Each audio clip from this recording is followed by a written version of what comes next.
on a daily basis by the racism and by police brutality, and even these school systems.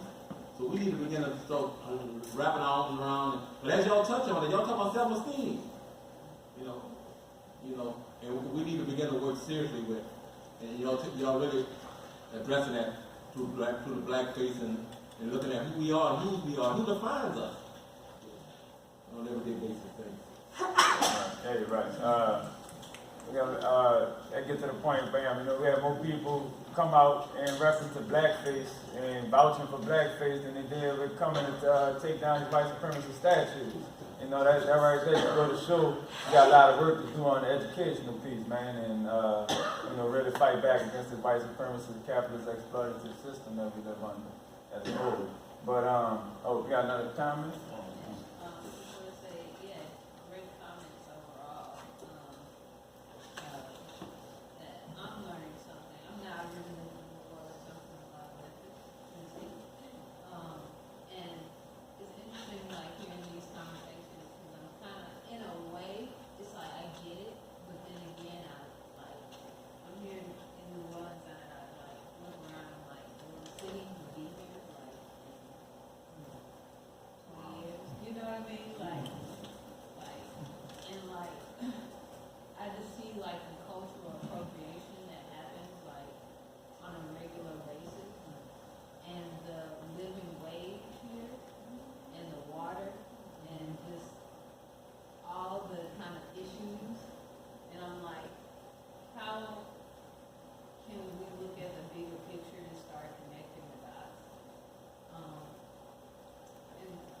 Really appreciate what you said about like a trauma center, and I feel like that's needed like all across America, all around the world.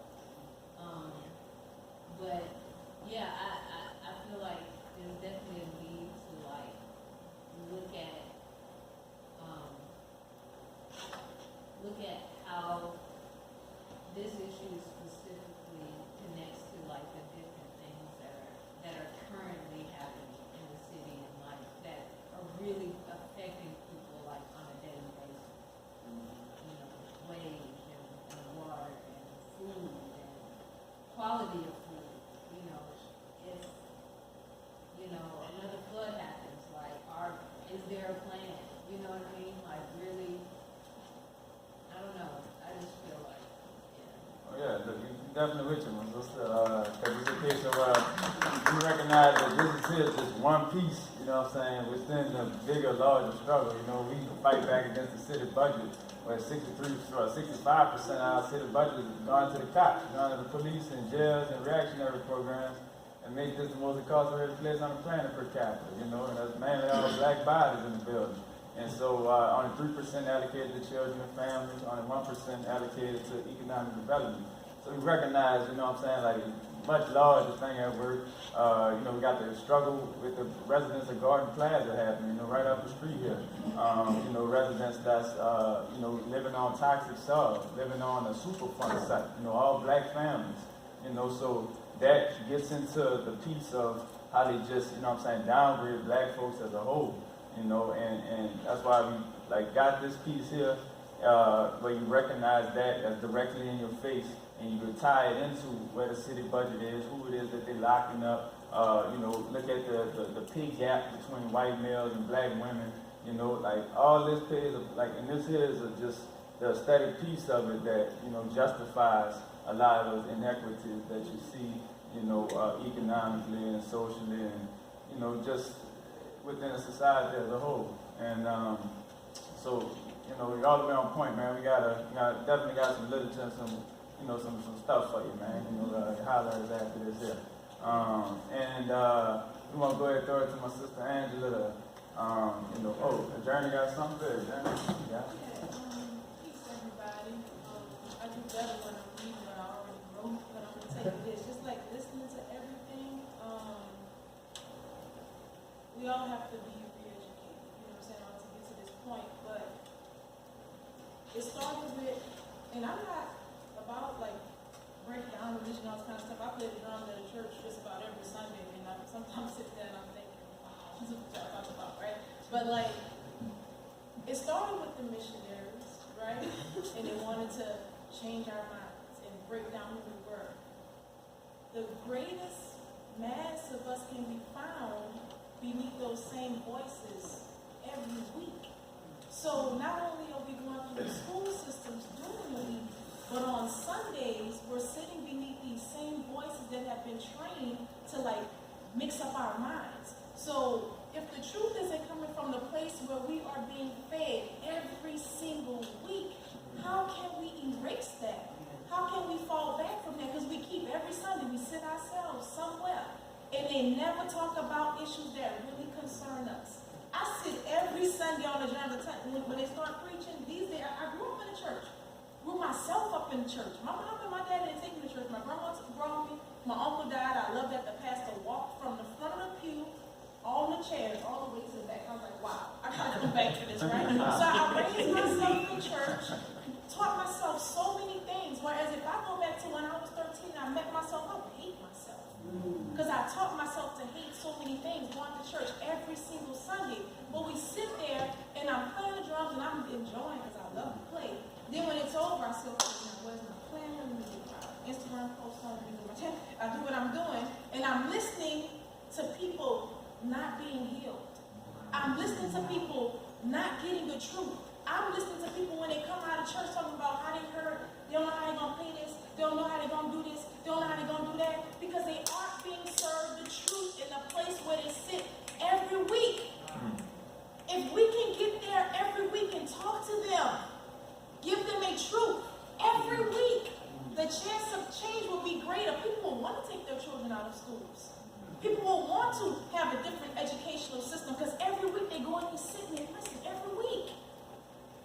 But this room is not full. But we have masses. We're talking 2 and 3 services. We're talking about people building bigger churches, leaving big ones behind to build bigger ones to fill people up 3 times a Sunday.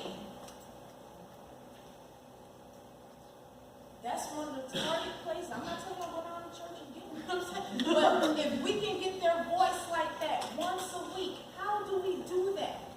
Get their ears rather. They're getting some truth, but is it a truth?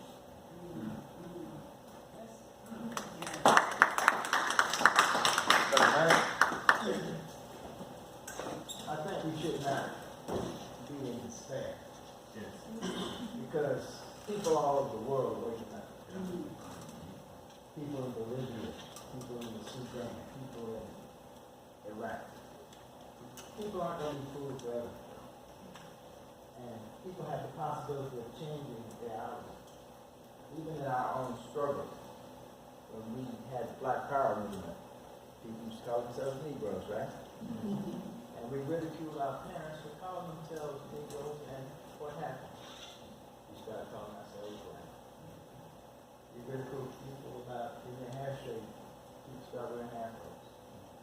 So, we don't know what is going to motivate people to join our movement. But we do know that if we don't hold up that torchlight for people to come to it, they ain't going to change their mind at all. I'm not for infiltrating the church that too long. But I am for organizing and educating our people. We have a slogan. How do we make New Orleans rise? Educate, agitate, organize. That's it. We got to educate our people.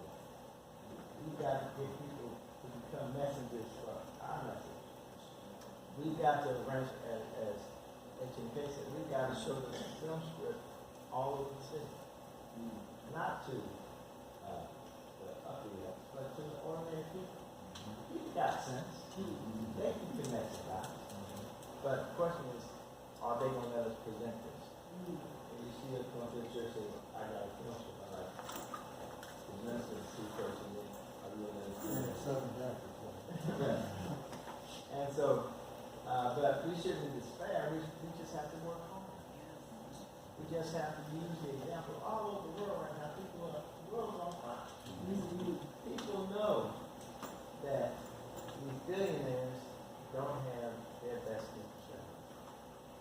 And that the gap between the poor and the rich is even wider. And the forces of the world out there, and we outnumber these folks. If we had any sense, we would overtake them and destroy them and build for ourselves. And that's what we've got to do. And that's just a hard task, but we're up to it. And that's why we're having these meetings here. And we will continue having these meetings. And if every one of us pledges to bring 5 people the next time, the room will be filled. And then from that, maybe we can have a demonstration with thousands of us demanding that they and stuff and have a campaign, a letter writing campaign to do this. Quit shaming us. What you're doing is negative. And if you tell the kids that, they go back home and say, well, that's negative. It will see even into the ground. Two more comments, then Angela, Brother Randolph, then Brother Bakil. Randolph. I just want to say, being a part of many struggles here, even back here and out back at Suna, you don't, you need a lot of people for some things, but you don't need a lot of people if you spearhead in a struggle and go directly at changing something. I think 25 students of us, and we changed the course of the university that's here at Suna in 1972. I think when we fought the consent decree, there was a few of us here. It just took about maybe about 20 people, in terms of a core group. It's strategy. It's spearheading and devising and brainstorming a strategy, in terms of trying to make change. We're dealing with folks who look like us, the Zulu people. They're part of us. And we just want to change the direction in which they're going into at this present time. Let's deal with Blackface. So everybody knows someone who, probably a Zulu member. I think, brother, you say your neighbor is a historian. That might be back now. I don't know. Yeah, that's what it is. That's what it is? Okay, I know back now too. But you have to deal with back now. If you know back now, you have to sit down and you have to talk to back now. And you have to harass back now in a professional, respectful way to get him to sit down to talk to take down old people. I think what we're trying to do is deal with a meeting. I think that's probably the best thing to start out in terms of doing is trying to get with a meeting with the core group or the leadership or the people at Zulu that's in charge that can make these changes. We could go out there with 1,000 people and, shout around and, we probably wind up throwing stones at each other or something like that. I hope not, but I'm just saying, with the agitation that occurred last time, it could have easily wound up being that way, which it wasn't that way. But I think we need to really, sit down and deal with strategy of number one, dealing with our own folks, not like dealing with the police, it's not like dealing with the KKK. Sometimes, you can't deal with them, and it's not like dealing with the Trump mentality people, because you can't deal with them. You got to deal with them to deal with it. That's the only way you deal with them. But I mean, it's sitting as devising a strategy. If somebody, like we had a politician, I think he was sitting in the front here, and I know he's influenced, and I think in talking to him and see who he knows and say, look, this is what we want to do. How can you help us? Yeah, we got that. That's like one of the strategies on the table. Okay, cool. Go ahead, thank you for that, Brother Randolph. Go ahead, Brother Bakil. So I agree, we do have to understand that we are family, right? And there's a lot of times, I've talked to many people who really don't like some people in their family. Sometimes wish they were not a member of the family that they are a member of. It is what it is. So that's one area, getting us to really just make sense of one another. I don't know, like Muhammad taught that if you can't shame a man, you can't change a man. That's how we came into the FOI and, learned to shed some of our silliness as men or boys to become men. But I really, he's stimulate those thoughts, but I really wanted to say, I would like to play instigator of a sense. Another thing that Elijah Muhammad said is, separation. He wasn't the only one, or isn't the only one. But I think that it's a rarity that any of us consider the idea of separation and developing, societies of our own. I went to Brother Minister Willie's class recently and asked him a simple question. But we were talking about Booker T and WEB and Marvin. I asked him a simple question about, the schools. Is there room for new schools to be established? Right? We have, some of the biggest schools established 1819. Some schools established 1930, whatever. And a lot of us, our children said it in his classroom, but a lot of us really believe that everything that is established already is established. And we cannot establish something brand new. So I'm making these statements to say, consider us having our own society. I'm not saying go back to Africa or South America or, anywhere else, but here on the shores of America, to establish our own place. The flyer says, a courageous black space, is it? That's what it says? Right?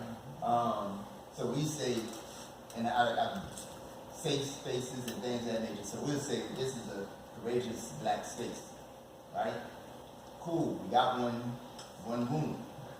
I'm saying let us take that same mentality, that same concept, and expand that into whether it's a street, a block, a community, neighborhood, a whole, like there's acres of land out to really be who we want to be. And then we raise our flags and light signals, so that people can see, oh, that's how African people live, right? And everybody not gonna want to do that. And I think that's a lot of times, that's the fears that we have. I have 10 children. I know some of my children ain't going to go the way I'm going. I love them, but if they fall under because they don't want to see the strength and beauty and love of African people, being amongst African people who love African people, who love more African people, it's not for me. You know what I'm saying? I'm saying like this family. I'm talking about my children. I love these people. So again, just plain instigated. It's a thought. Like, you look at the Asian community, the Vietnamese community in New Orleans, Village de l'Est, right? I grew up, I seen them when they were, barefoot people and all that, you know what I mean? But people have their own space. I don't know if they're starting to come into the politics, in the realm of politics. I'm seeing them now, but they've been a long time just to themselves. So that's my thought.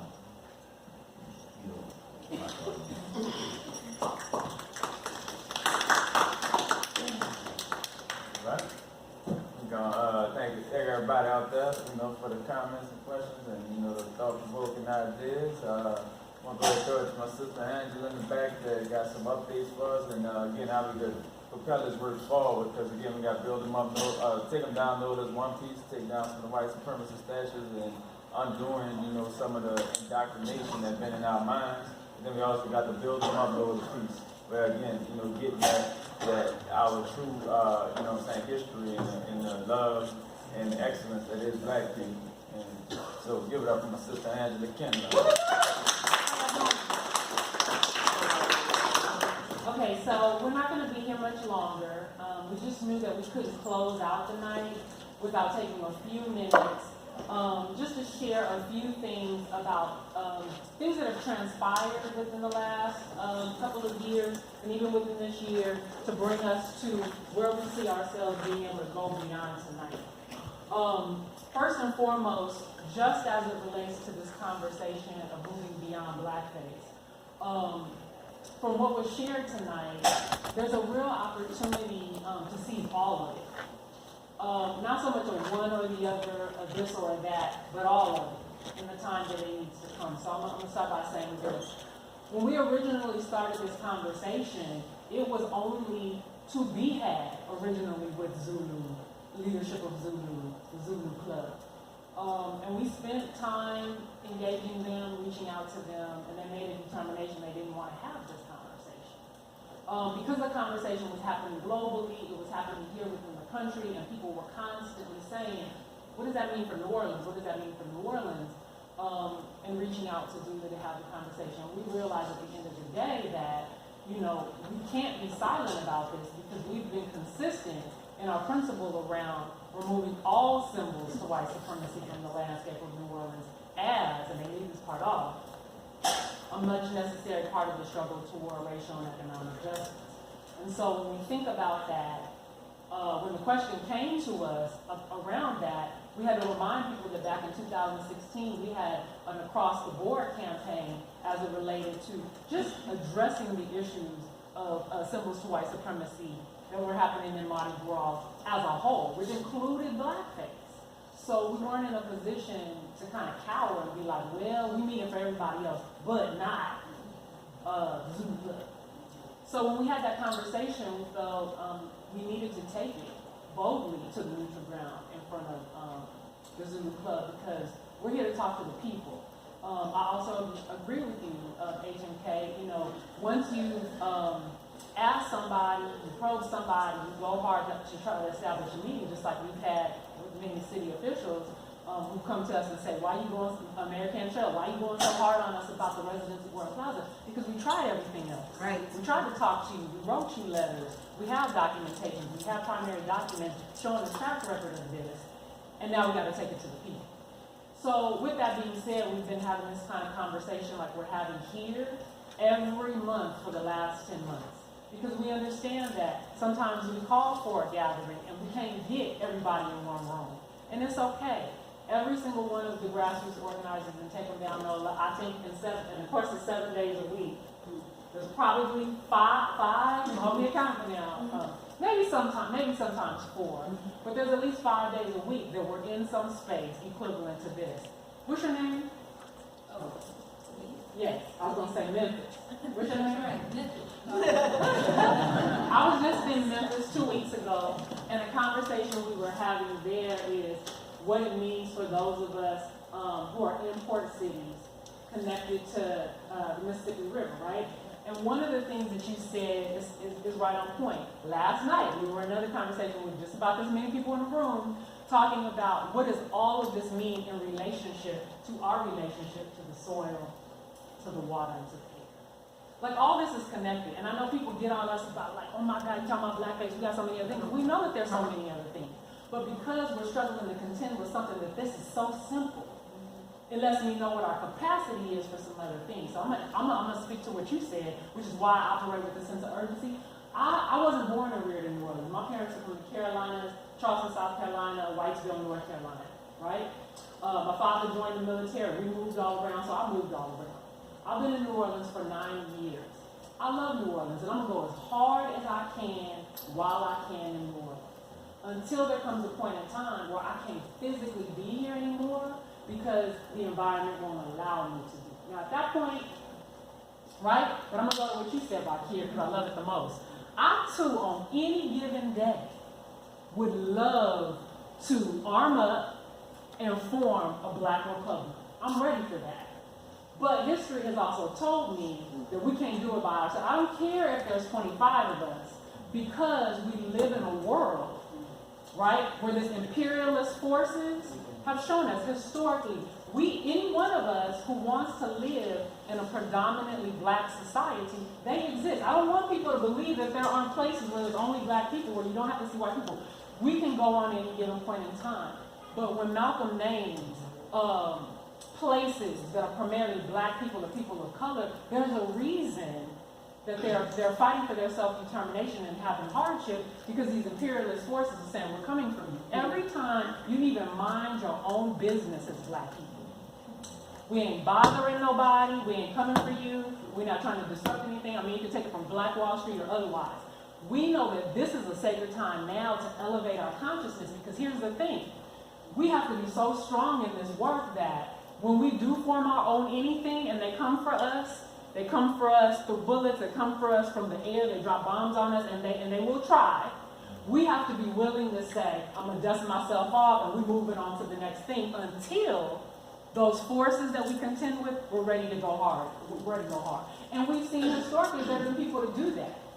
But all of this requires a different kind of courage on our part and a different kind of unity. And we're not talking about some falsified unity. Like, we're not interested in standing with Zulu and saying we just all want to get along. Because at a point in time, when it's time to tell truth, we're going to have to step out. And there's going to be some times where it's not going to be whether or not we're all black in a room, we all black in a room carrying the same principles and values that are going to move us together collectively. And that's what this time has been. Because that day will come. The question is, are we going to be prepared as necessary to contend with the forces? Because there's going to be some forces that are going to come for us, even when we're minding our own business being peaceful. And that's okay, but we're going to be ready for it. So what we've been doing is literally, and we don't always post all of this on Facebook. Some things we go really hard on social media and some things we don't. We meet up in spaces, we have conversations, and we push. Going into 2020, right? We have already laid the groundwork to start the process of offering African and Black history sessions to our community for free throughout the year. There's some things that are going to happen, and I hope that if you came in, and I saw about 5 of you walk in without signing in. So we're going to ask you to do that because we want to continue this conversation after tonight in an action-oriented way. There are people now who are already processing through just to even make this video. We've had people in archives here locally and nationally pulling information because people will come for us and say, oh, you got an opinion. We're ready for whatever, a conversation with whoever, however, wherever, because we're pulling information. But if you want to debate about the information, so be it, but it's the information. And we feel that our people have the capacity to think and process for themselves only if the information is made accessible. I wonder why we have to work so hard. We're grassroots organ. We have to work so hard to break through a mold just to get into the archives to find our own stories that are locked up in there. There's so much stuff in these archives all over this globe. We took a trip with some of our comrades to Martinique. We had to go into it's like the archives are like blocked off because they know most of our stuff and information is in there, and they don't want us to know about ourselves, right? We took a trip this past weekend. We had to go to one of the capitals of the Confederacy right there in Montgomery to spend time with the people who are doing build-em-up work. 3 years ago when we went to the EJI Institute, right? They're doing their work. They have their memorial and their monument, which is amazing and beautiful. At the same time, here in New Orleans, a place that has produced rich resistance history, there is no civil rights museum here. There are people who are working, this is on the tape, right? One of the 4 girls who actually integrated into schools here. But I mean, even the stories of integration, they don't even want us to know that. And at the end of the day, half of us, we're not even concerned about sitting next to you on a bus or in a schoolhouse. We're not interested in that. We're interested in equitable distribution of the resources. That's what we're interested in. But that's a different conversation. So what we want to do is not spend a whole lot of time debating with people about this, that, or the other. What we want to do is spend time providing as much information as possible. And in these sessions, we've had about 3 different videos that we've actually shown over time. And we've pulled this together because 5 years ago, before we were doing the work with the monuments coming down, people told us, 1, that's a waste of time.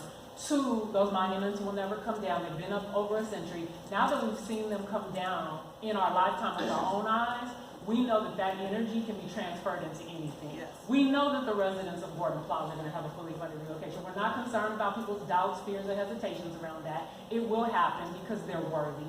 And we also believe that there will be a day that we'll be operating beyond blackface. Why? Because history has shown us. Colombia, they just dropped a piece of their little blackface. The Netherlands, they struggling to get blackface Pete to move from black soot Pete. I mean, everybody's contending with this around the globe. So the conversation's not going anywhere. It's an international one because white supremacy, the falseness of that thing, has traveled internationally. And black people and people of color all over this globe are contending with it.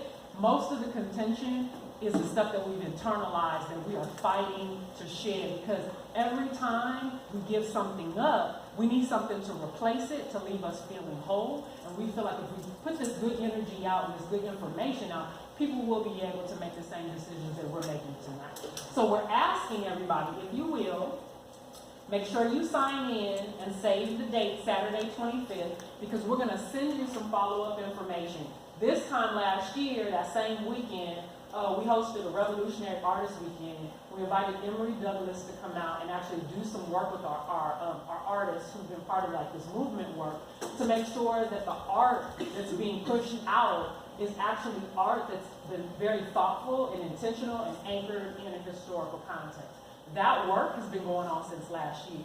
We have artists just like Johnny Allen who are willing to do and create. But we're not just trying to do and create just to do and create. We want it anchored in a historical context. And the last two things I'm going to say before I close out is, as it relates to all of this that we're talking about, Zulu and beyond, we're really working hard to discern between two things.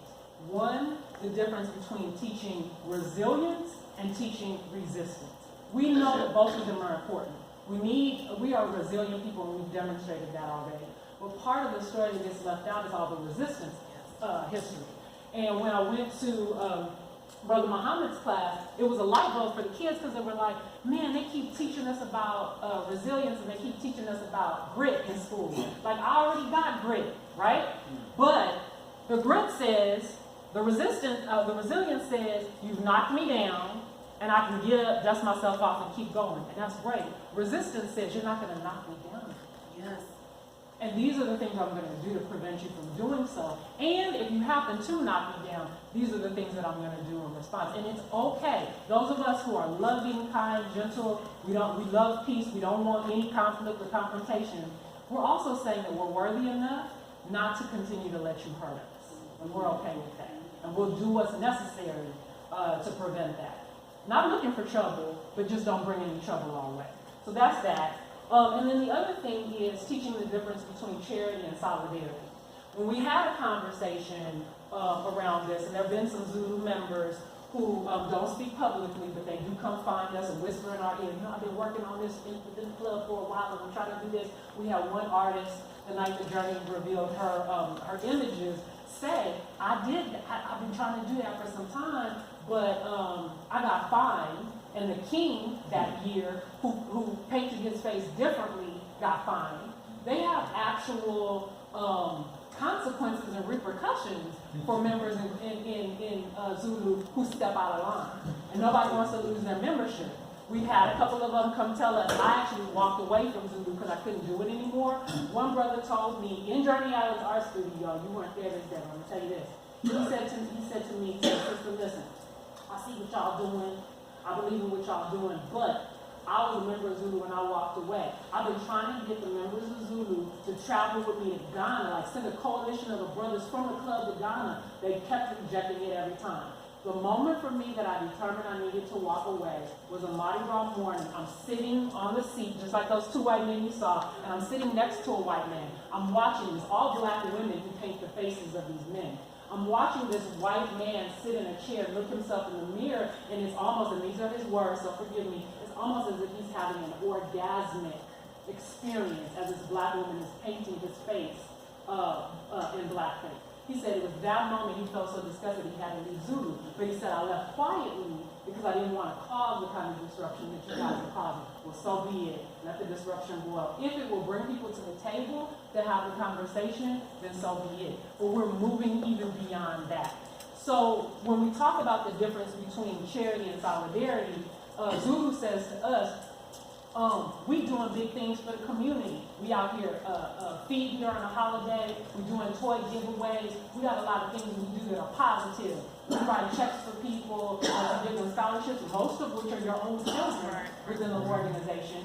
Neither here nor there, nothing wrong with that. But please don't make it a front that you're just doing amazing things for all the working class people in the city. Our work does look different because it takes longer. It's not always immediate gratification because it's not charity work, it's solidarity work. And solidarity work means we come to the people and we say, we don't have all the answers, but together we can form that, and that takes time.